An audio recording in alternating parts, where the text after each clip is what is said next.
Serial లాగా వివేకానంద రెడ్డి హత్య కేసుకు సంబంధించిన వ్యవహారం. అందుకే ఇప్పుడు తెలంగాణ హైకోర్టు కూడా ఈ అంశం మీద సీరియస్ అయ్యింది.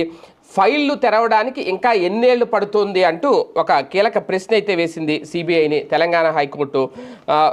వైఎస్ వివేకానంద రెడ్డి హత్య కేసులో ఆ విచారణలో అసలు ఏం జరుగుతోంది అంటూ హత్య కేసు విచారణకు సంబంధించి హైకోర్టు సిబిఐని అయితే ప్రశ్నించింది.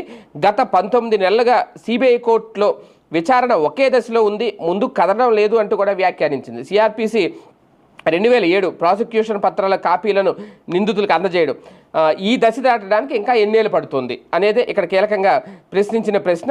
సిబిఐ సమర్పించిన హార్డ్ డిస్కుల్లోని మొత్తం 13 లక్షల పత్రాల్లో దాదాపు 11 లక్షలు తెరవడానికి ఇంకా ఎంత సమయం పడుతుంది అని కూడా అడిగింది. లక్షల ఫైళ్ళు ఉన్నాయట. 11 లక్షల ఫైల్ అంటే మామూలు విషయమా? అలాగే వివేక హత్య కేసులో నిందితుడైన దస్తగిరికి కడప కోర్టు క్షమాభిక్ష పెడుతూ అప్రూవర్గా గుర్తించిన